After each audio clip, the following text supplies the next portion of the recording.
За та бүхэнд энэ өглөөний мэндийг хүргэе. Төрийн албаны зөвлөлийн брэнд мэдээллийн цаг 7:04 бол энэхүү цаг маань төрийн албаны зөвлөлийн инновац техникмаас та бүхэнд хүрэхэд бэлэн болоод байна.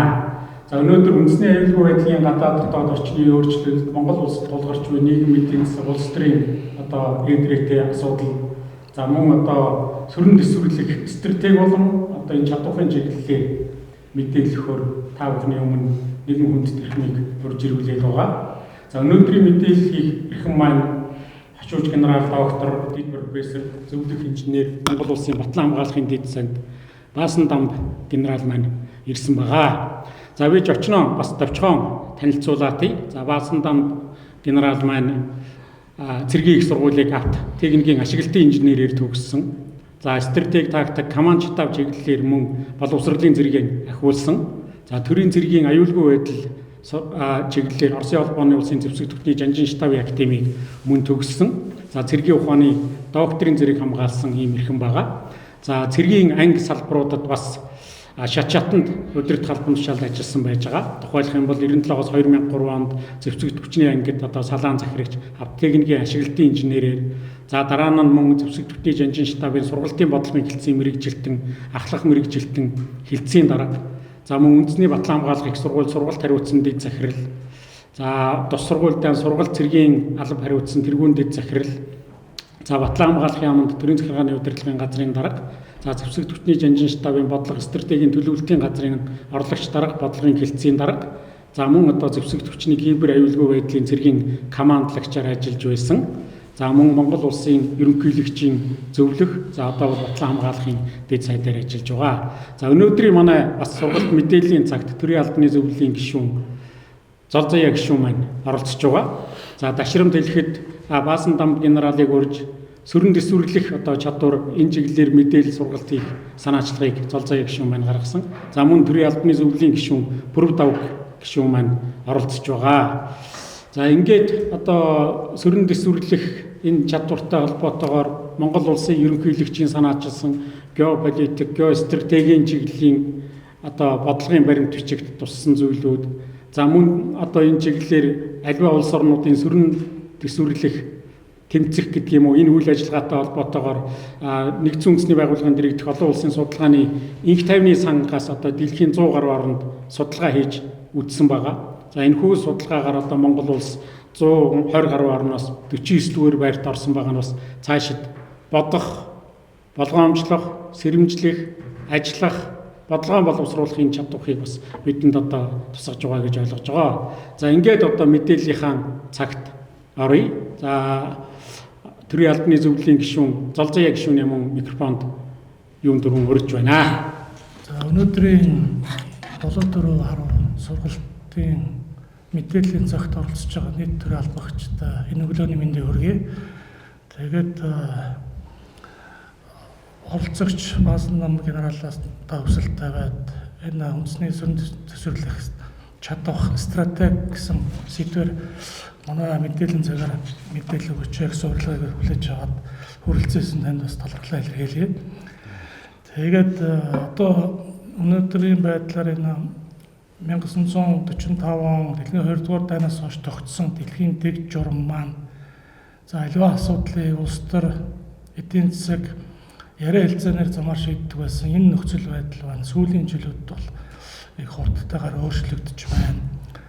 Зэвсэгт мөргөлдөөн, дайн байлдааны давтамж бол их ойртсон байна гэсэн тийм дүнэлтүүд гарч байгаа. Тэгээд энэ цаг үед энэ үндэстнэрээ аливаа энэ аюул эрсдлээс урьдчилан сэргийлэх, түүний эрсдлийг бууруулах, тэсжүүлдэх, тэгээд энэ эрсдлийг даван туулах, тэрний дараах сэргээний босголт гэдэг энэ асуудал нь бол аливаа улс үндэстний хувьд бол маш чухлаар тавигдж байгаа ийм цаг үе бол ирсэн байна. Тэгээд Монгол улс маань манай Монгол улсын төрийн тэргүүн маань санаачлаад энэ үндэсний сөрөн дэвсгэрлэх чадах стратегтэй холбоотой асуудлаар бодлогын баримтчдуудыг гаргуулад ингэ явж байгаа. Тэгэхээр энэ чиглэлээр манай Баасан Дамб генерал маань маш олон газар байгууллагуудад сургалт мэдээлэл хийгээ явж байгаа. Зөвхөн дотоодоос гадна гадаад орнуудын судлаач нарын дунд бас яриа хэлцүүлэг болж энэ өөр Монгол улсынхаа үндэсний энэ сүрэн төсөөлөх чадах стратегтэй холбоотой мэдээлэлээр ямар бодлогоор хэмтэлж байгаа байдлаар бол мэдээлэл өгөө явж байгаа. Ийм баа тэгээд өнөөдөр бас ингээд энэ сургалтын цагтаар ирж ин мэдээллийг хүсэж бас тагналрал хийгээ. Аюулгүй байдлын бодлого бол өөрөө төр, нийгэм, иргэн гэсэн гурван субъектийн харилцан уялдаа шүтэлцээ одоо хамтын зөвсөлтсөл нэгдмэл үнэт зүйлстэй тулгуурладаг. Тэгээд эрхэм төрийн албаач та бүхэн бол Монгол төрийн төрт ёс, хууль ёс, засаглалыг бэхжүүлэх, Монгол улсын доктортой хөгжил, аюулгүй байдлыг баттгах бүх шатанд хүрдэг одоо ийм эрхэм сайхан хариуцлагатай албыг хашиж байгаа. Тэгээд та бүхэндээ дахин уулзж байгаадаа маш их баяртай байна. Монгол улсын ерөнхийлөгчийн бүрэн эрхийн хугацаанд хэрэгжүүлдэг бодлого үйлдвэрлэлийн хөтөлбөрийн тэргүүлэх зэрэгт эрхэмлэлдэх үнэт зүйл үндэсний аюулгүй байдал зорилтын хүрээнд үндэсний аюулгүй байдлын бодлогын шинжилгээ хийх, аливаа аюултай тэмцэх үндэсний чадварыг нэмэгдүүлэх зорилт дэвшигдсэн. Тэгээ энэ зорилтын хүрээнд 2024-өөс 28 оны Монгол Улсын засгийн газрын үйл ажиллагааны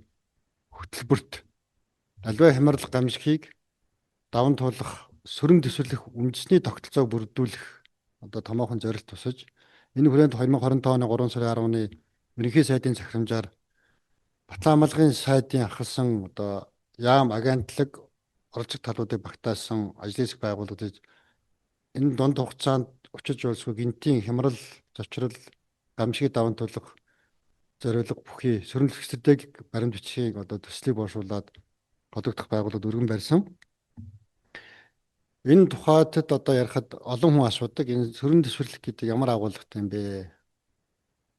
Бид нар аль болгон гадаад юм шүтэх вэ гэдэг. Өнөөдөр дэлхийн 50 гаруй орны судлаач нар Монголын түүх, сэргэн мандлын түүх, хүчрэх бий болсон түүх, энэ өргөн уудам нутаг дэвсгэр дээр байгаль цагуурын эрсдэл, тис нөхцөлд хүн ам зүй, үйлдвэрлэл, эдийн засаг, шашин соёлын хувьд хит тавуу байдалтай энэ улс хүчнүүдийн дунд өнөөдрийг хүртэл энэ оршин тогтнож байгаа монголчуудын нууцын тухайтад маш олон судалгаа хийсэн. Тэгэхээр бидний одоо сөрөн төсөх яриа гэдэг асуудал бол монголчууд бидний бүтээсэн түүхээ.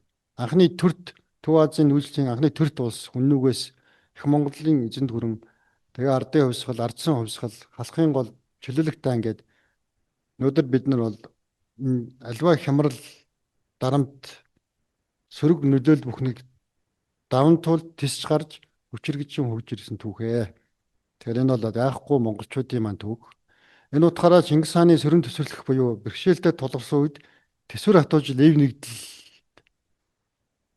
уян хатан маневр зохион байгуулалтаа хариу арга хэмжээ стратеги өөрчлөх дасан зохицох сэргэх чадвараа тодорхойлогдсон энэ түүхтэр бол болон Монгол Улсын ерөнхийлөгчийн бодлого үйл ажиллагааны хөтөлбөр засгийн газрын үйл ажиллагааны зорилт болон дэвшигдсэн гэдэг хэлийг хүсэж байна. Тэгээ өнөөдөр олон улсын одоо байгууллагуудаас тухайн Америкийн нэгдсэн улс, НАТОгийн аюулгүй байдлын судлалын түрээлэнгүүдээс Америкийн нэгдсэн улс, Европын одоо Цэрэг Батлан хамгаалах аюулгүй байдлын сургалт судалгааны байгууллагаас монголчуудыг одоо дараах 5 үзүүлэлтээр сөрөн төсөх чадвартай гэдэг үзүүлсэн. Тэгэхээр өөрөөр нэгдүгээрт бид нар төр нийгэм иргэдийн хамтны хүчин чармаалтыг богино хугацаанд бий болгож чаддаг. Эвлэлд нь нэгж чаддаг.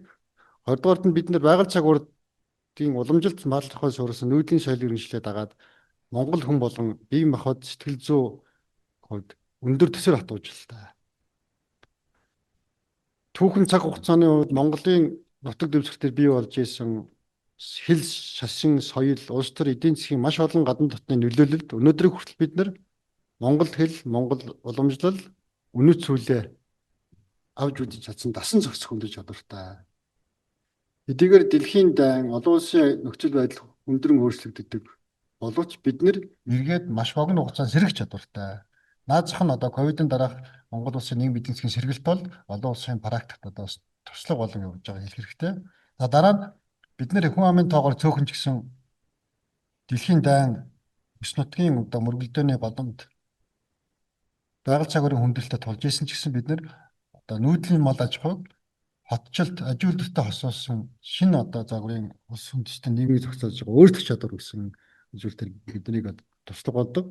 Тэгэхээр энэ 5 чадвар маань өнөөдрийн энэ байгаль технологи, мэдээлэл цэргийн, улс төрийн нийгмийн шин чанартай олон хүчин зүйлд нийлмэл эрсдэл, хосмолтой энэ одоо аюул занал хэл эрчимтэй нэмэгдэж байгаа үед бол бидний бол одоо үнэт зүйл, бидний даган авч явах, эрхэмлэж явах ёстой тэр эрхэмлэх зүйл маань нэг маа гэж хэлэх хүсэж байна. Өнөөдөр яг Монгол улсын нөхцөл байдал, тэгээ Монголтой төстэй нөхцөл байдал байгаа улс орнуудын аваад үзвэл нийгэм улсын шин чанартай маш их аюул занал хэлэл нөлөөлөл Монгол улсад байна гэж. Тухайлбал мэдээллийн буюу одоо хэвлэл мэдээлэл иргэний нийгмийн дамжуулан Монгол улсын зорилт бүлгүүд улс төрийн тодорхой орчинд мэдээллийн нөлөөлөл их орж иж байна. Цахим орчинд хуурамч мэдээлэл нийгмийн хагалан бодох төрөх зорилготой Монгол улсын эдийн засгийн хараат бус бие даасан бодлогын эсрэг нөлөөлөд байна. Кибер халдлагууд бол Монгол улс бол одоо өнөөдөр олон улсын цахилгаан холбооны байгууллагын кибер авилгын эзэд бид нар ч одоо дэлхийн 165 оноос бол кибер халдлагад тогтмол хамгийн өндөр өртдөг эхний 5-д багтдаг соёлын бодлого байна. Өнөөдөр Монгол улсын хэвлэл мэдээлэл телевизийн орчинд үндсэндээ 65% нь гадаад улсын кино соёлын хөтөлбөрүүд эзэлж байна. Тэгээ энэ бүхэн яадаг вэ гэхээр нөгөө Монголын үнэт зүйл, Монголын өвөрмөц байдал, Монгол төрийн тогтвортой Монголын нийгмийн одоо үнэт зүйлтэй байхын эсрэг засаглалыг хямрал хүргэдэг, нийгмийг туйлшруулдаг. Эцсийн дүндээ энэ синергетик буюу хосмол нийлмэл сөрөг нөлөөлөл маань монголчууд бидний тэр нөгөө хөгжин мандах, зэвсэрсэн цэцгэлэх ёстой байдаг. Тэр эрхэмлэх үнэт зүйлийг бол байхгүй болгож байна гэдэг хэлэх хэрэгтэй. Тэгэхээр энэ дээр бол зах зохиос нь одоо та хоёрт хэлж болно. Тэгэхээр энийг ингээд бид нэр бодлох ёстой. Тэгэхээр өнөөдөр олон улсын одоо судлаач нар нэгэн дуугаар хүлээн зөвшөөрж байгаа юм бол их гүрнүүд үндэстэн дамсан томоохон корпорациуд, томоохон одоо хүчнүүд баг бороо улсуудад ашиг сонирхол толгон хүлээлгэхэд бол дараах одоо 5 алхам хэрэгжүүлдэг. Нэгдүгээр тэргүүлэх элитүүд үндэсний элитүүд гэж байхгүй болов. Өнөөдөр та бүхэн харж байгаа. Хэн нэгэн гавьяат авах, хэн нэгэн шагнал авах, хэн нэгэн дэлхийн одоо түвшинд үнэлэгдэхэд нийгэмд одоо маш их сөрөг одоо бүли буюу одоо ялгарлан гадуурхалт бий болж байна. Энэ нь явсаар байгаа соёл болон мэдээлэл тань мэдгүй эмх замбараагүй байдал үүсгэж. Танхаа балмад болгон хувирган залуу юм. Энэ явсаар бид нар Монгол улсын үндэсний өргөж байдал нийгмийн дэг журам устгах нь энэ бол үндсэндээ Монгол улсын бүрэн ихт байдал. Тэгэхээр энийг хэрэглэхэд бол эдийн засгийн технологийн одоо нөөцөөр хяхан богдуулах, төр нийгэм иргэдэг талцуулах, улмаа ёс суртахууны дөрөөлт гэмт хэргийг өөгшүүлэх. Энэ гэмт хэрэг ёс суртахууны дөрөөлт нэмийн одоо туушир маань эцэстээ засаглалын хямрал буюу зөв, оновчтой, хүртээмжтэй, тогтвортой бодлого явуулдаг засаггүй болж эхэлнэ. Ингээд улмаар одоо нөгөө Африкийн орнууд, Зүүн Азийн зарим улс орн, Гаити гэх улсууд шиг байнгын урт хугацааны эмх замбараагүй гадны донор орнуудын хандвар амьдардаг, байгалийн баялаг гадныхан сөрөг мөлжтний өсөлт хүрх юм а гэж. Тэгэхээр энэ сөрөг стратегийн тулд Монгол улсын одоо аюулгүй байдлын үнэлгээ олон улсын жишг гаргачлаар үнэлсэн. Тухайлбал олон улсад тухайн улсын хөгжлийн тогтвортой байдлыг үнэлдэг хэд хэдэн хүчин зүйл байдаг. Нэгдүгээр нь байгаль орчин, бизнесийн орчин, боловсрол, гэмтрэг. Энэ эдгээр 10 үзүүлэлтийг олон улсын үнэлгээнүүдийг дунджлаад авах гэхдээ Монгол улс өнөөдөр олон улсын түвшингээс нэн доогуур эрсдлийн шар улаан зэрэгт байгаа нь өөрөө бид нэр энэ сөрөн төсвөрлөх стратеги гэдэг юм гаргаж ирэх шаардлага болсон. Тэгэхээр энэ сөрөн төсвөрлөх стратеги гэдэг нь юу гэлт юм бэ гэж.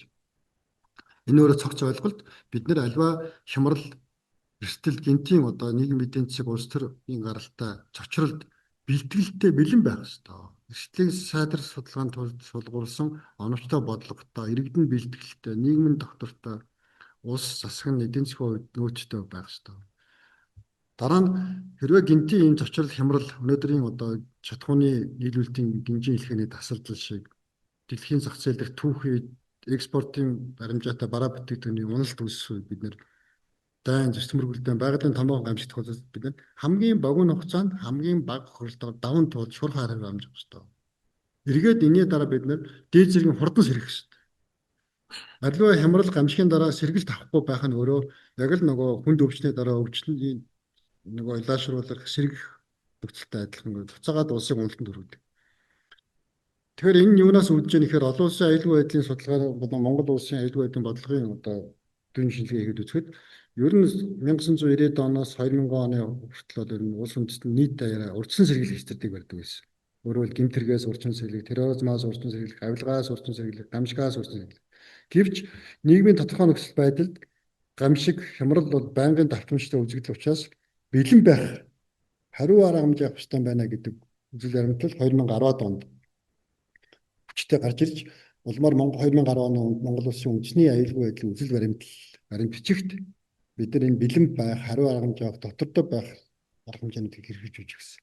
Гэвч Украины мөргөлдөөн, орох дорнодын одоо асуудал, дэлхийн ковид сар тахал гэдэг олон хүчин зүйлээс хамаарат улс орнууд маш богино хугацаанд хариу арга хэмжээ авдаг, маш богино хугацаанд хямралаас гарч сэргийдэг байх ёстой байна гэдэг асуудал бол аюулгүй байдлын бодлогын чухал хэсэг болсон гэж байна. Тэгэхээр энэ олон хүчин зүйлд аюул занал гэдэг юу гэлээ тэгэхээр одоо дэлхийд дахиад нэг л юм байна. Бүх зүйл хаасаагүй нэг дор гэдэг концепт гарч ирсэн. Өөрөөр тэнд газар хөдөлж जैन, хажууд нь эдийн засаг унж जैन, эдийн засгийн уналтаас үйлссэн хангамжийн тасалбал үүснэ. Эндээс болоод нийгмийн гүнзгий хямрал бий болно. Дотоод мөргөлдөөн үүснэ. Тэгэхээр өнөөдөр нэг хямралт хүчин зүйл бий болгодог байсан хүчин зүйл биш. Хэд хэдэн хүчин зүйлийн нийлбэр нь өөрөө ингээд хүнд байдлыг бий болгодог болсон учраас бид нар төр засаг нийгмээрээ олон фронт дээр байлдах нэ. Олон фронтод тулаан өрнүүлэх бэлэн байх шүү дээ.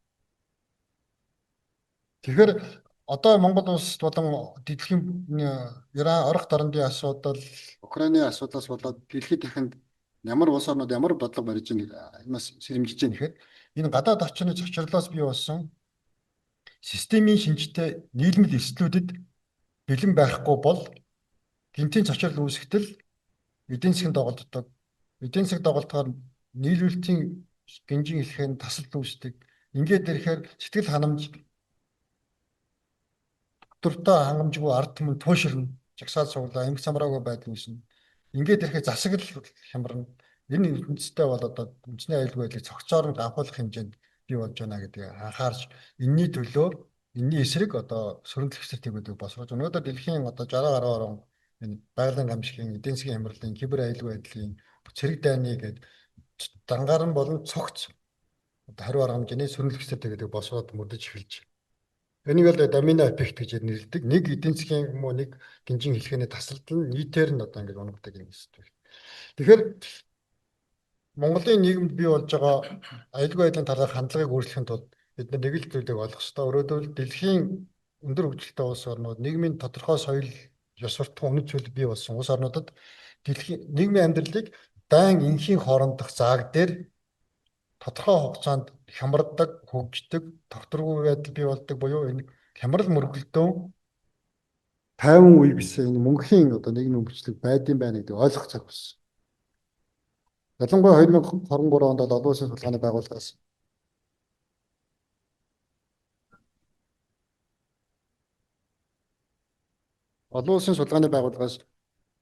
сүүлийн 30 жил буюу 1992-оос 2022 он хүртэлх одоо амар тайван амьдралын үед бас дэлхийд дахинараа хямралын өмнө ирлээ гэж хэлсэн. Тэгэхээр энэ мөчлөг бол ойртсон. Энийг дахиад тодорхой тоогарч болно. Тэгэхээр монголчуудын сөрөг төсөж чадах гэж юу юм бэ гэж хэлээд асуудал гарч ирдэг. Тэгэхээр бид нар бол энэ нийгмийн амьдралын 50% үйдэж тэр онцгой нөхцөл байдалч тэр онц байдал, дайны байдал, хямрал байдал үүссэн ч тэр энэ хямрал нөхцөл байдал арилгах тийм ээ нөгөө оршин бороо арилж 9 гэлчин бууцдагтай адилхан энэ дөрвөн цикл дээр амьдрах чадвараа хангая гэж байгаа. Цогц чадвар. Нэгдүгээрт нь бол бид нар 50% бол бэлтгэл бэлэн байдал нөөц нэмэгдүүлж эрсдлийг бууруулах тухайд асуудал. Хоёрдугаарт нь онцгой нөхцөл байдлын хямралын шин тэмдэг бий болсон үед дасан зохицох, эрсдлийг сорилтыг шийдвэрлэдэг багсаа тухай бүрдэнэ. Альва сорилтыг эс шийдвэрлэж чадвал энэ нэргээд эрсдэл аюулыг бий болгодог. За үүний дараа энэ онцгой нөхцөл байдал хямралын байдал үүсвэл бид нар хамгийн богино хугацаанд хариу арга хэмжээ авах хэрэгтэй. Даван тулах хэрэгтэй. Ингээд төгсгөлд нь одоо сэргэх чадвар хямралын өмнөх түвшиндээ хүрэх тэрнээс илүү өндөр түвшинд хөгжих гэдэг асуудал байна. Тэгэхээр энэ 2024 оноос хойш байгуулагдсан ажлын хэсгийн одоо хийж байгаа баримтч маань өөрөө төр нийгэм иргэдийнхээ оролцоотойгоор аливаа аюул эрсдлийг даван туулах үлцэж үл болох тэр эрсдлийн хэмжээнд хүрэхгүйгээр туйлдахгүйгээр одоо эргэж сэргэх боломжийг хангасан цогц нийлмэл стратеги гэж ойлгож байна. Ялангуяа энэ дээр одоо хуучин байсан уламжлалт аюулгүй байдлын загвар буюу төр мэддэг төрийн чиг үүргийг хэрэгжүүлдэг аюулгүй байдлыг хангах хүчиг суюу үндэсний аюулгүй хангах тусгай үүрэгтэй байгууллагуудын үүрэг мэтээр ойлгодог байсан. Энэ эрсдлүүдийг хямралыг даван туулах асуудал маань хүн амын оролцоо дэмжлэгтэйгээр нэгт харилцаа ялгаа хийгдэг болжээ. Өөрөөр хүн ам нь тусдаа цэрэг цагдаа төр гэсэн байгууллагууд нь аюулгүй байдалтай асуудал шийддэг биш болсон байна гэж. Тэгэхээр олон асуудал гарч ирдэг. Энэ үндэсний аюулгүй байдлын бодлогод сөрөг төгсөрдөгч яах ёстой юм бэ гэж. Тэгэхээр 2023 онд Монгол Улсын ерөнхийлөгчийн захирамжаар байгуулагдсан, дараа нь 2024 онд Монгол Улсын үндэсний аюулгүй зөвлөлийн нарийн бичгийн дарганы ташмтай байгуулагдсан энэ үндэсний аюулгүй байдлын үзэл баримтлалыг шинжлэх ажлын хэсэг дүгнэлт гаргаад судалгаа хийгээд энэ үндэсний аюулгүй байдлын бодлого бол урт хугацаанд Монгол Улсын аюулгүй байдал тогтвортой хөгжлийг хангах үндсэн чиглэлүүдийг тодорхойлдог бол үндэсний аюулгүй байдлыг хангах стратеги гэж гаргаж ирж байгаа. Өөрөөр бид нар бодлоготой байсан юм стратеги тодорхойлж чаддаг байсан. Тэгэхээр энэ шинэ одоо үзэл баримтлал үндэсний аюулгүй хангах стратеги дараах чиглэлүүд гарна. Батлан хамгаалах, бодлого, гадаад бодлого, эдийн засаг, нийгэм, шинжилгээ ухаан гэмшиг. Тэгэхээр энэ дотроо сөрөг стратегийн ямар учиртай баримтч юм гэхээр нөгөө түүний эрх бүхий байгууллагаас тодорхойлсон хөгжлийн урт дунд хугацааны одоо стратегийн дагуу үйл ажиллагаа явуулж байгаа явцад гэж байна. Өөрөөр хөгжлийн дунд хугацаанд гинтийн одоо гамшиг хямрал эрсдэл үүсвэл яах вэ гэдэгт хариу өгдөг зохицуулах чиг үүрэгтэй стратеги болж гарч ирнэ. Тэгээ энэ өөрөө стратегийн одоо дараах хэд хэдэн бүрэмдэхүүн хэсэгтэй хамгийн гол нь эрсдлийн идэвхтэй удирдлага олон нийтийн оролцоо хамтын ажиллагаа гэдгийг бид нар сайн анхаарах хэрэгтэй. Тухайлбал нөгөө жишээ аваад үзэхэд Монгол Улсын гамшигт холбоотой үндэсний тогтолцооны хүрээнд бид нар 50 цагт бол гамшигын эрсдлийг буруутгах, нөөцийг бүрдүүлэх, хүн амаа бэлдэх арга хэмжээ гэдэг бол гамшиг тохиолсон үед даван туулга, аврал хамгаалах, за гамшигын дараа сэргээн босгох гэж зохицуулдаг байдаг. Тэгэхээр энэтэй адилхан юм шиг иргэдэнэ.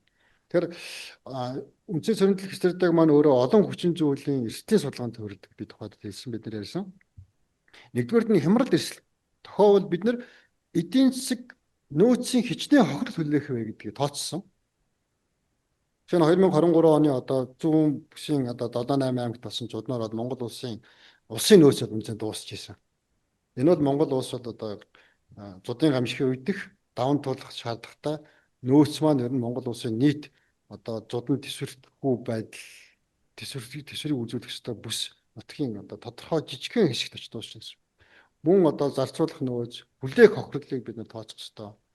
Хэдийн хугацаанд бид нар энэ хямралыг тэсэх үү, хэдийн хугацаанд давж гарах уу гэдэг бүх энэ эрсдлийн эдийн засгийн үнэлгээ, нөөцийн үнэлгээ, хохирлын үнэлгээ ингээ масштаб гэдэг олон хүчин зүйлийн үнэлгээнд байгаа учраас энэ өөрөө шинжилгээ ухааны суурь судалгаатай ойлгож байна.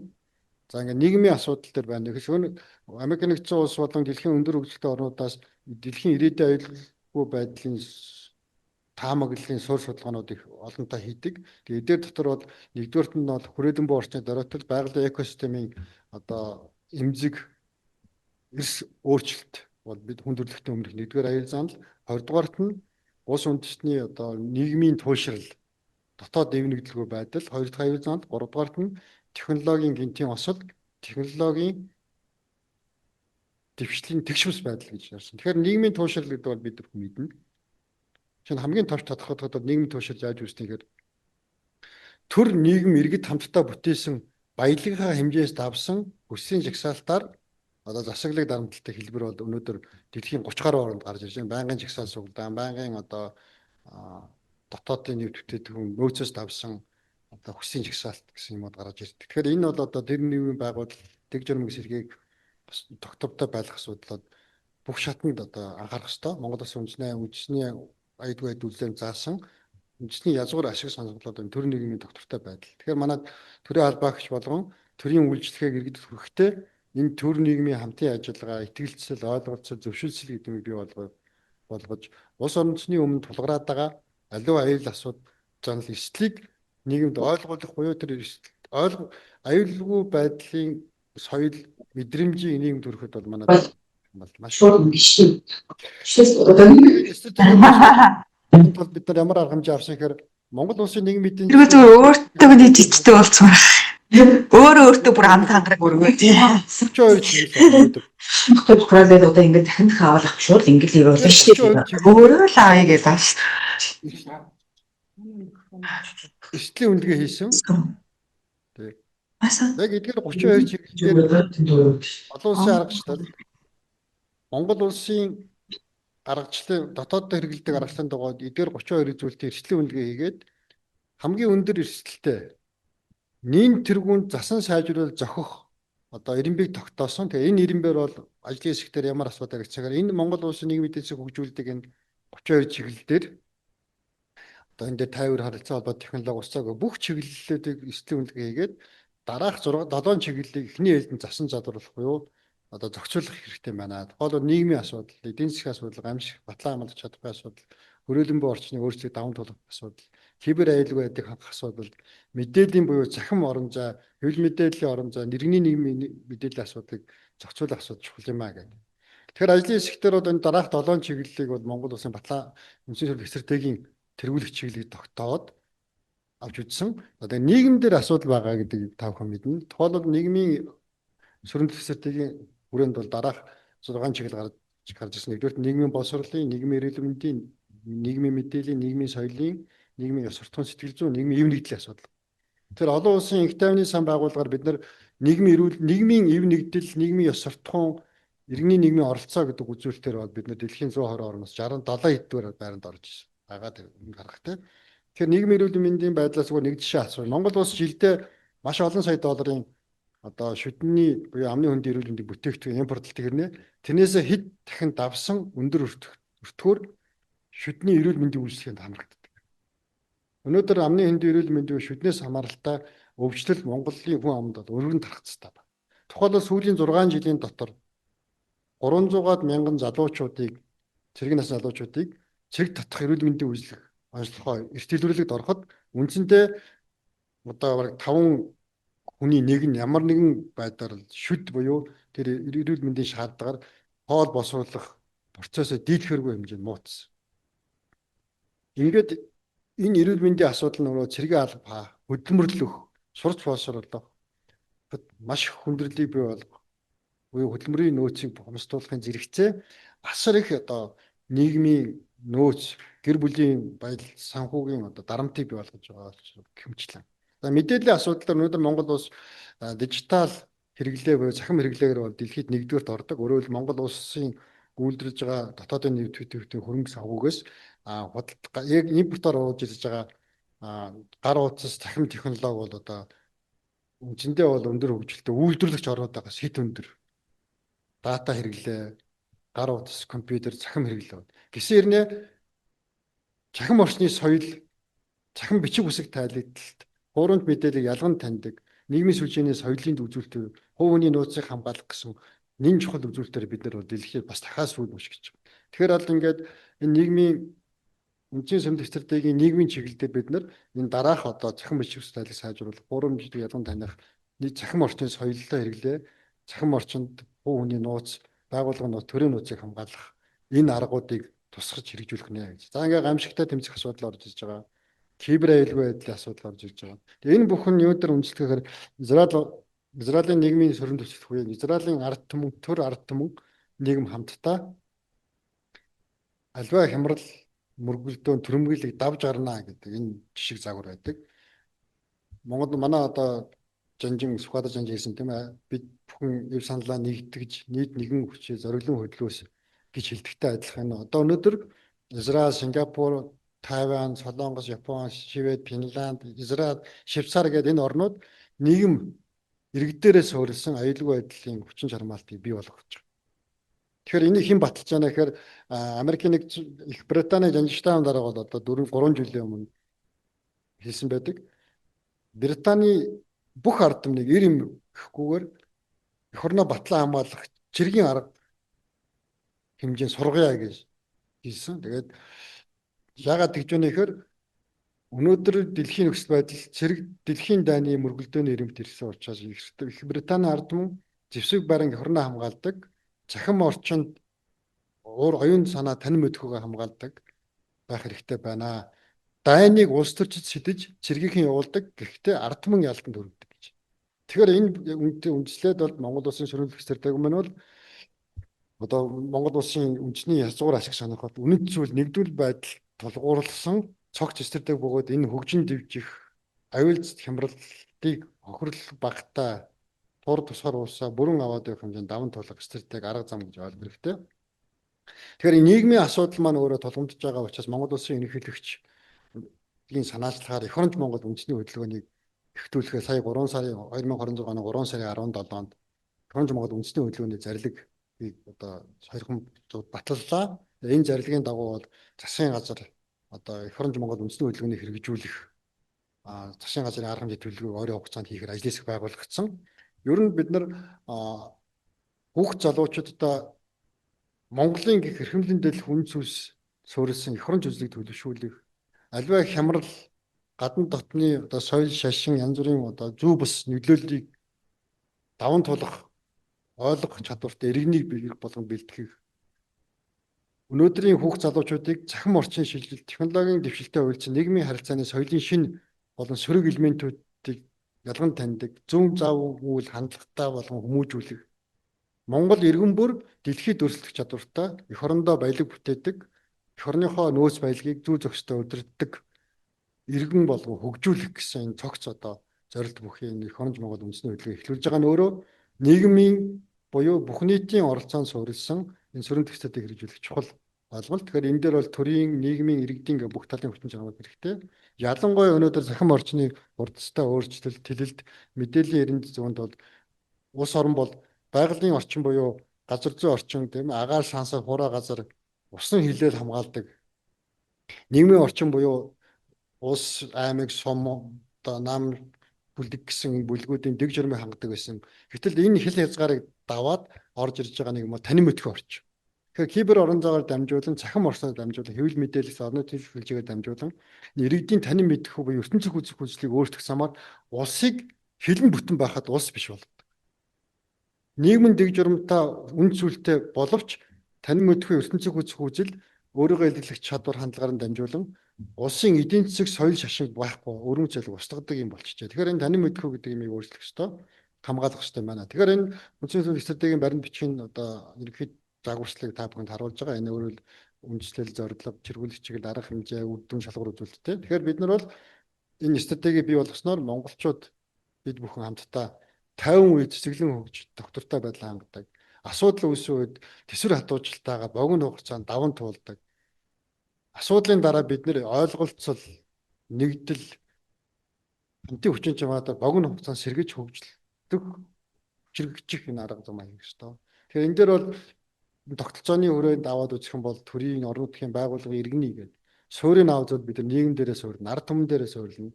Энэ төр нийгэм ард түмний холбоосыг хийдэг. Энийг ойлгох төрийн албан ёсны бодлого үйл ажиллагааг нийгэмд үйлчлэх үзэх том хөргөх явцдаа одоо төрийн албаагч та бүхэн маань энийг ойлгуулах мэдрүүлдэг хамтдаа энэ нэг аюулгүй байдлын соёлыг хөгжүүлэх ёстой. Тэгэхээр өмөл толгойд хэлэхэд Монгол улс юу дутагдaltaй байдгүй гэж. Энэ бол аюулгүй байдлын хүчтэй засаглал, аюулгүй байдлын мэдэрсэн нийгэм хэрэгтэй. Өнөөдөр шатхууны нийлүүлэлтийн гинжин хүлхээний тасал дэлхийгээр үүсэж хагаад бид нэр засгийн газараа огцруулж шатхуунаас засгийн газараар огцруулдаг нийгмэд юм гэсэн байдал хөгж болохгүй. Харин хэрэглээний ухаалаг зохицуулт хийждэг боддог.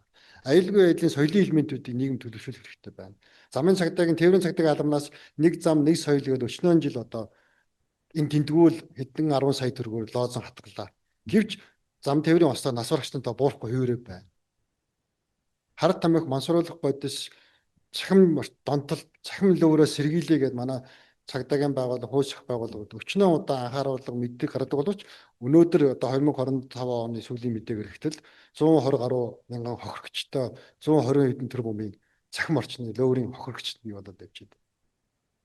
Гэмчлээ энэ өөрөө ингээд бидэрт одоо соёлын, мэдрэмжийн, засаглалын цогц асуудал бөгөөд энийг одоо төрийн бодол, мэрэгэн оновчтой бодлого, доктортой бодлого, нийгмийн одоо аюулгүй байдал, нийгмийн хөгжлийн төлөөх нийгмийн одоо ойлголт зөвшөлтсөл, иргэдийн маань ухамсар соёл гэсэн одоо 3 хүчин зүйлээр авч явах юм аа гэж хүсэж байна. Ингээд анхаар тавьсан баярлалаа. Зуруу сурчлагаа явуулах юм аа, түүхийг нь хувиулах юм аа. Энэ тал дээр ер нь таны бодол ямар байдаг вэ гэсэн ихний асуулт ирсэн байна. За баярлалаа. Чухал асуулт. Олон улсад хэрэглэдэг энэ фальсификаци буюу одоо засварлан говьлох асуудал бол хүчтэй яригддаг.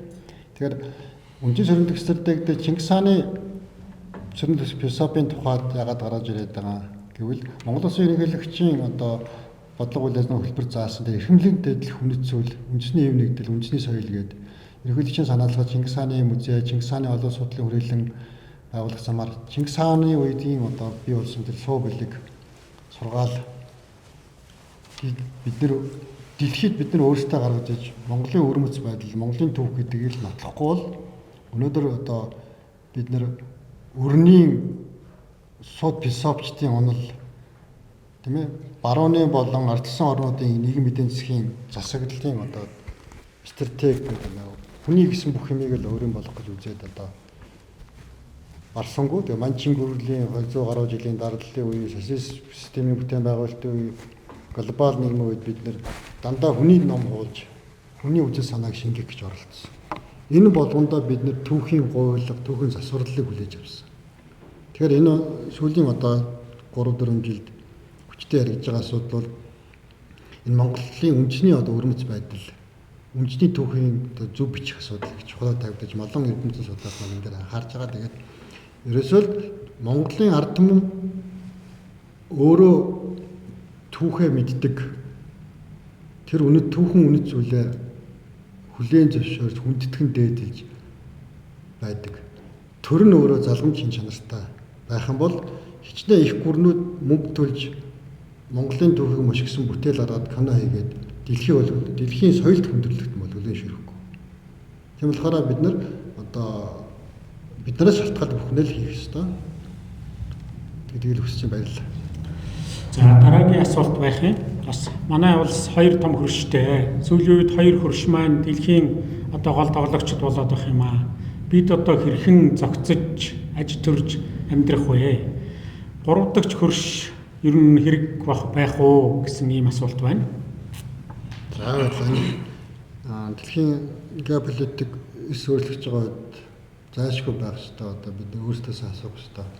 Чухал асуулт энэ баярлалаа. Тэгээд Монгол Улсын одоо гадаад бодлого бол нээлттэй ил тоодын хийхмсэн бодлого. Энэ хүрээндээ Монгол Улсын одоо төрийн дээд түвшний айлчлал бол дэлхийн бүх улс орн бүс нутагт харилцан тэнцвэртэй хийгдэж байгаа. Мэдээж Монгол Улсын гадаад бодлогын тэргүүлэх чиглэл болсон хоёр хөрштэйгээ найрсаг сайн хөршийн харилцаатай байх, гурав дахь хөршийн бодлогыг одоо нээлттэй тэнцвэртэй явуулах гэж байгаа. Тэгээд мөнхийн хөршүүдтэйгээ бид нэр бүх талаар харилцан итгэлцэлтэй нээлттэй тод харилцах ёстой.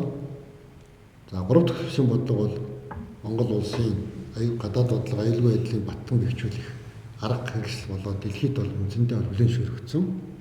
Хоёр хөрш маань байгуулсан стратегийн төвчлөрөөр Монгол улсын гурав дахь хөршийн бодлогыг хүндэтгэн гэдгээ аль бие усаар илэрхийлсэн. Тэгэхээр энэ одоо байгаа гадаад бодлого дээр бид нэр эрс өөрчлөлт хийх харилцааны одоо 1-р ирэмб, 2-р ирэмб буюу түншээ бид солих ямарч боломжгүй.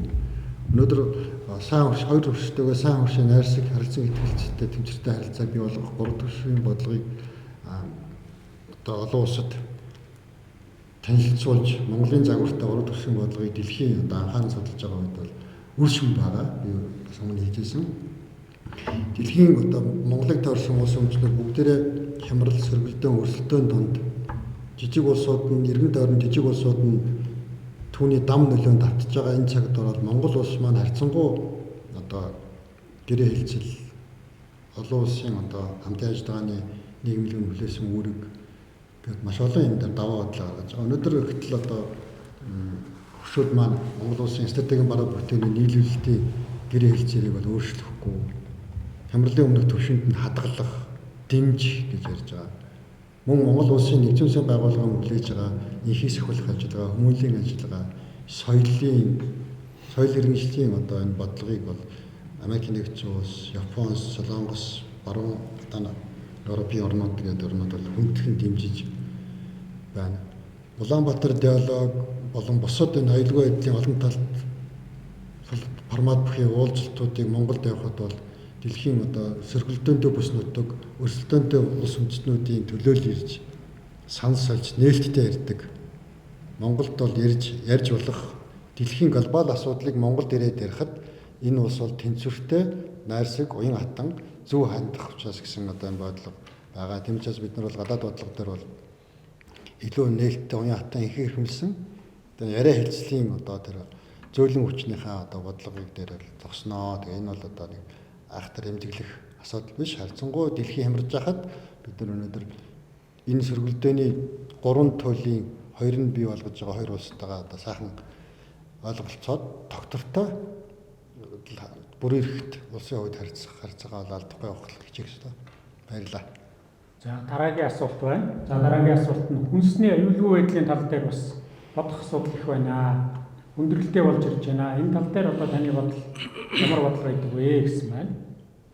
За баярлалаа. Монгол хүн ширүүл бол хүн нэрвлээ гэж одоо нөхцөл санаа хэрэгжээд буюу хүнсний хувьсгал гэдэг одоо том хүнсний хөтөлбөр хэрэгжиж байгаа.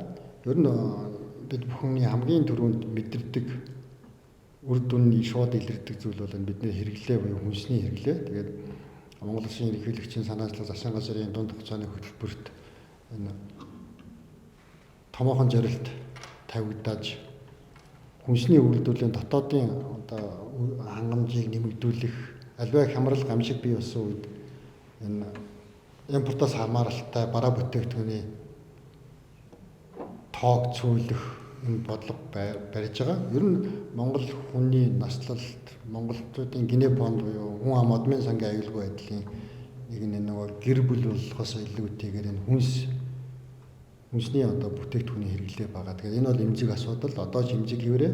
Гэхдээ Монголын төрөөс одоо үйлдвэрлэлийг дэмжих, хөдөө аж ахуй, мал аж ахуй одоо бүтээгдэхүүний босруулалтыг сайжруулах, хүнсний нэм чухал одоо 16 бараа бүтээгдэхүүнийхээ эхний 12-ын дотооддоо үйлдвэрлэх болохын зорилтууд дэвшигдэж явж байгаа. Тэгээд гол нь одоо бид нарт юу нөлөөлөд байна гэхээр энэ хөдөлмөрийн хүчний харьцаа, хөдөлмөрлөх одоо идэх санаачлаг, сонирхол гэдэг юмыг нийгэмдээ сайн түгэх ёстой. Өнөөдөр бол хөдөө аж ахуйн салбарт, мал аж ахуйн салбарт дах, ядангуяа мал аж ахуйн салбарт дах одоо ажил хүчний тоолом цөөрөх хандлага ажиглагдаж байгаа. Тийм учраас бид нар энэ нийгмийн өөрчлөлт, технологийн өөрчлөлт, байгаль зүйн өөрчлөлтөд дасан зохицсон, эрчимжсэн түүний ийм аж ахуй чиглэх.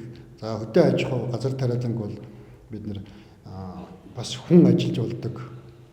Тэр ажилласныхаа хэрээр одоо сэтгэл хангалуун, сэтгэл ханамжтай, амар тайван одоо аюулгүй нөхцөлд байх тэр бүх бололцоог хангах гэдэг нөгөө тарж ургуулахаас илүүтэй тэнд доктортой ажлын байрыг бий болгох дэмжих асуудал дээр одоо сүүлийн жилүүдэд бас анхаарал ажиллаж байгаа. Тэгээд үйлдвэрлэлийн бааз суурийг бид нэр дотоодоо бэхжүүлжүүл цаашдаа одоо бидний хүнсний аюулгүй байдал, хүнснээс үүсэн гардаг энэ эрүүл мэнд, нийгмийн цэрэг хүчин зүйлүүд алга болно гэж одоо бодож байна. Баярлалаа. За хүнсний тал дээр бол нүдэнд сайхан харагдсан ирэмэраа амтлаг байхаар сэтгэлийн чинь хөдөлгсөн зүйл болгоныг бас хэрэглээд байх нь хүндрэлтэй гэдэг зүйл бас байгаа. За дараагийн асуулт болохоор зэрэг Монгол улсад олон шашны урсгал орж ирээд ах юм аа. Энэ тал дээр одоо төр ямар бодлого барьж байгаа бол энэ талд бас эмзэглэж явдаг шүү гэсэн асуулт байна. За баярлалаа. Монгол улсын үндэсний аюулгүй байдлын үзлэг амьдрал бас энэ тухай нэлээд тодорхой заалтууд байдаг. Төр нь шашны хүндгийн шашин төрөөд эдлэн төр шашны одоо заагалгаа бол тодорхой хуульчилсан Монгол улс бол.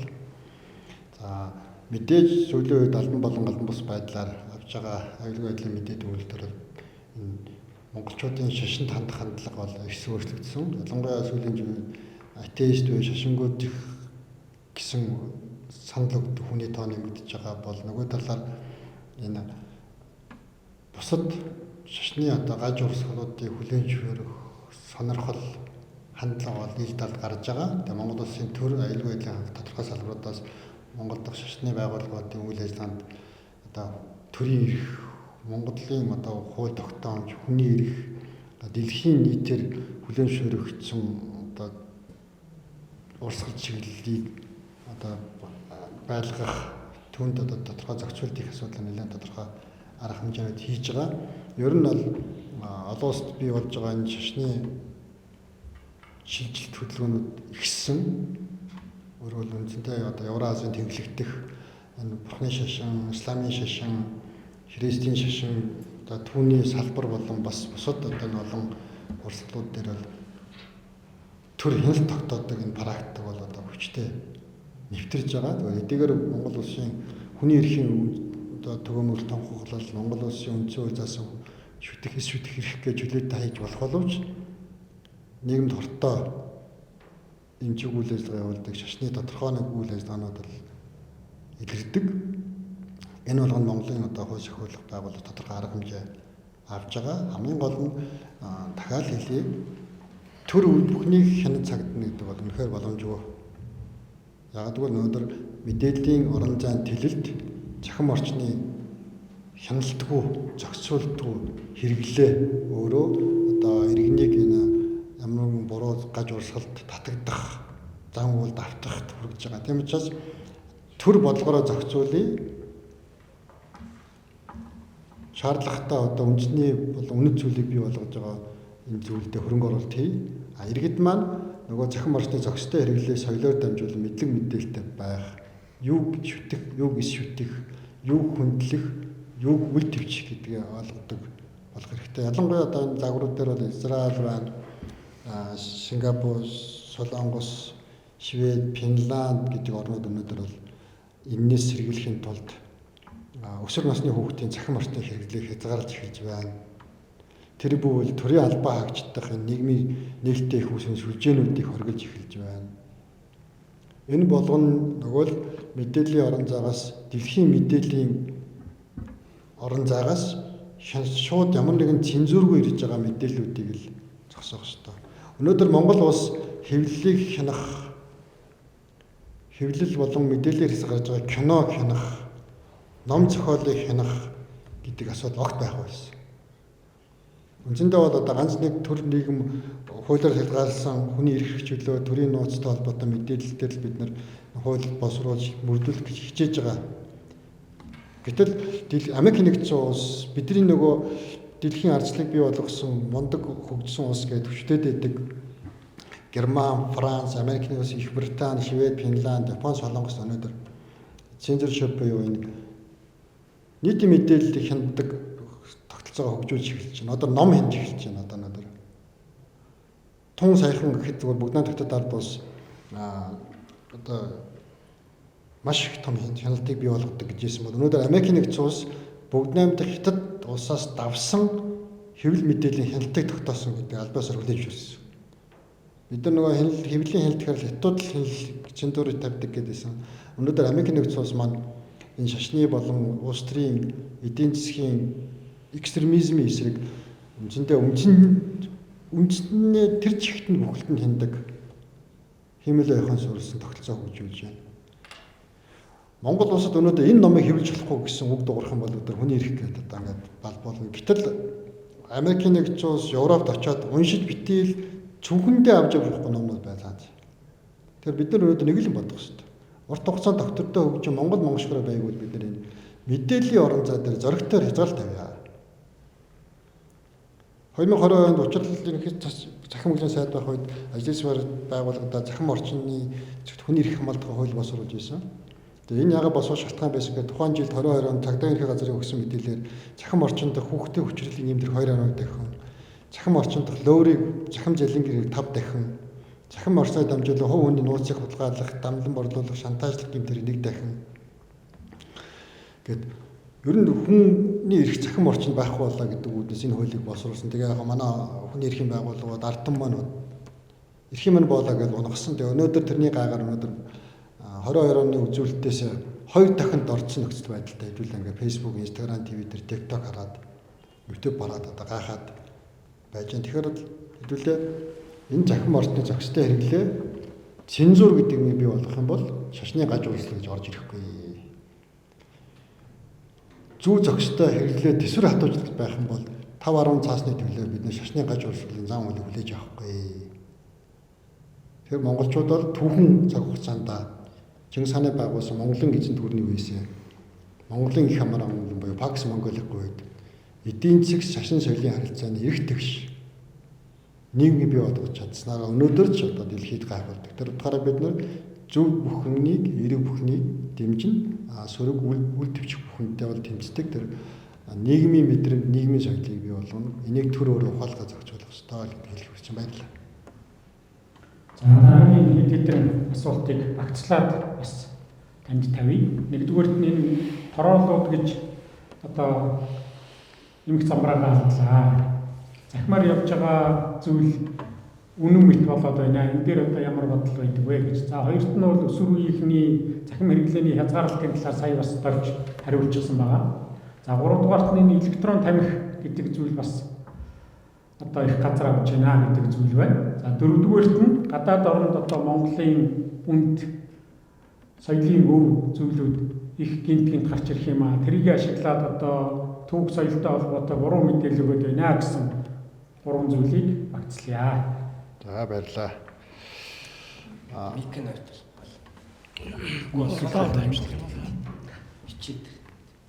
За дотоод дахь энэ оюуны бүтээлийн үнэлэх асуудал дээр бид нар бас нийгэм өөрөө зөвшөлт өгөх хэрэгтэй. За дараагийн дээр асуугаад байгаа цахим орчноор цахим тамхины асуудал байгаа. Тэгээд одоо дэлхийд одоо нэг 17 орн энэ веб буюу энэ цахим тамхитай холбоотой эрх зүйн зохицуулалтаа хийх гэж үзэж байгаа. Тэгээд мэдээж улсын хурлын холбогдох гишүүд санал залаас гаргаад энэ электрон тамхины хэрэглээг бууруулах энд хяналт тавих асуудал яригдж байгаа. Тэгээ энэ бол Монгол улсын их хурлаас гаргасан нийтийн одоо саналыг хүлээж авч хэлцдэг энэ форматаар та манай ард түмэн хамтлан та бүхэн бас саналаа нэгтгэхэд оролцвол энэ бол биднэрт бол зохицуулах боломжгүй зүйл биш. Хамгийн гол нь зүгээр энэ дээр би нэг миний ховын дүгнэлт бол хил гайлын бүрдүүлэлт хаагаараа орж ирд юм гэмээр одоо бас төгсөл байдал үүсдэг. Тэгээ энэ дээр манай иргэд их одоо тамхины тээвэрлэлт хийдэг. Олон улс Америк нэгдсэн улс Орос гэдэг дэлхийгээр одоонуудыг хараад хахад нөгөө хоригсон бараа бүтээгдэхүүний тээвэрлэлтийн хориг хязгаар гэж байдаг. Тэгэхээр нөгөө далд хэлбэрийн электрон тамхины далд хэлбэрийн тархалтыг дэмждэг юм бол энэ нөгөө олон улс хоорондын зочид тээврээр иргэдийн авч явах ачаан тавьдаг хязгаарлалт байдаг. Тэгэхээр энэ дээр бид нар бас өөрсдөө нийгэм оролцох хэрэгтэй. Дээр нь бид нар маш богино хугацаанд асуудыг шийдэх талаараа нэг одоо анхаарч ажиллах хэрэгтэй байгаамаа гэж. За хүүхдүүдтэй холбоотой, захим орчинтой холбоотой асуудлыг бол одоо үнэхээр бол хүндээ. Жишээ нь фэйсбүүкийг одоо бид нар хүүхдийн эрх, хүний эрх, төрийн эрх, үүрэг, төрийн албаны нэр хүн тэгээд ингээд фэйсбүүкийг хязгаарлалт тавих асуудал ярихад Монгол улсад өнөөдөр яг фэйсбүүктэй грин лайн буюу тэр зохицуулалтын механизм байхгүй. Захим орчны эрх зүйн орчин Монгол бүрдээгүй.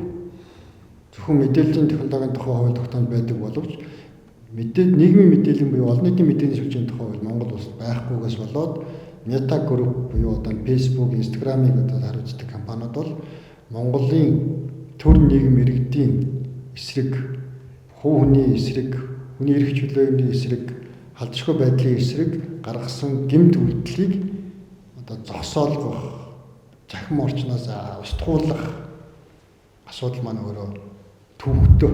Дунджаар 30 хоног зарцуулдаг. Facebook дээр гарсан одоо хортой мэдээлэл устгуулах хүсэлтийг бид нэр Аазам хандлагын бүсийн төлөөллийн газар өгдөг. За сүүлийн зүйл харьцангуй одоо захим хөгжил харьцаа зохицуулах газараас Facebook, Meta компанитай хамтан ажиллагаа хөгжүүлэхдээ нэлээд багштай ажиллаж байгаа. Тэгвэл бид нар энэ захим орчны эрх зүйн зохицуултыг хийх үед бид нар миний юу бичих, миний юу дуурахын тухайд биш. Бидэнд юу хэрэгтэй вэ гэдэг талаас нь хандаарай гэж хүсье. Ер нь өмнө ч бас тэгж хандж байсан. Миний бичихийг энэ олон нийтийн сүлжээний эрх зүйн зохицуулалт чангараад ирвэл миний пост хэлэх эрхийг хасгах гэдэг нэг болчмгүй дуурдаг хэтгэл юм байдаг. Энийг манай одоо тодорхой хэсэг хүмүүс дагдаг. Тэгэхээр энийг юу гэдгийг гэхээр олон улс нэг л нийт байсан дижитал шилжилттэй үйлдсэн нийгмийн харилцааны соёлын сөрөг өөрчлөлтүүд гэдэг тэр юм байгаа. Энэ дотород нэгдүгээрт бол фейк ньюс буюу хуурамч мэдээлэл тараах зориудаар, хоёрдугаарт нь троллинг буюу одоо нөгөө мэдээллийг өндөр хүртээмжтэйгээр олон талт их үүсвэрийг дамжуулан түгэх зохион байгуулалтаа.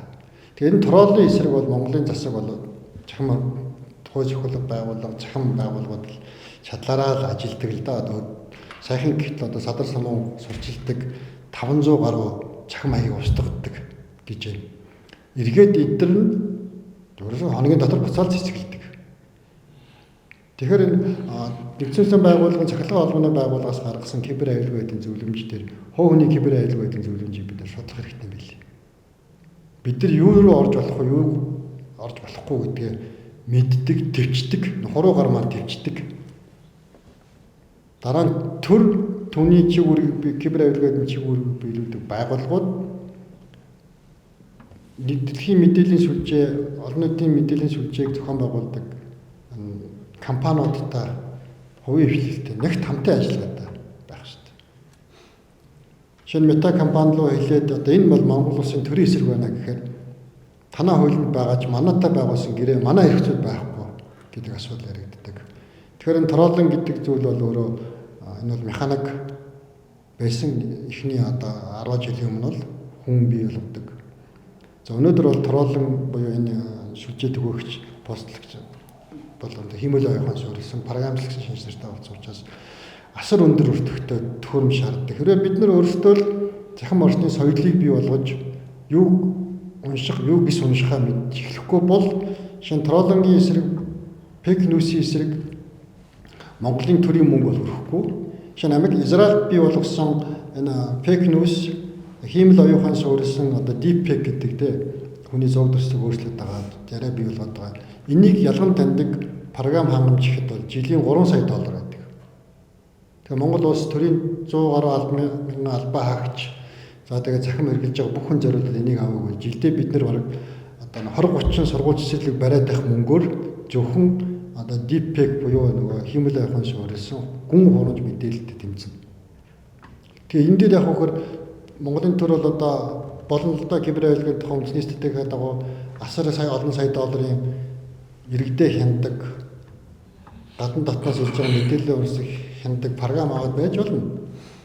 Тэгтэл нэг хэсэг хүмүүсийн хумсаргүй үйлдэлээс болж Монгол төр тэргүүлэх хэрэмбийн ажилтай биш зөвхөн л одоо хамгаалтын механизм зөвлөд олон сая доллар зараад биш болохгүй маа. Тэр утгаараа өнөөдөр нөгөө дахиад ярив төр нэгэн иргэдийн хамтын хүчин зармалдаар л энэ бүх одоо шинэ иргэний мэдээллийн иргэний дижитал иргэний аюулгүй амшигыг даван туулнаа л гэж хэлж байна.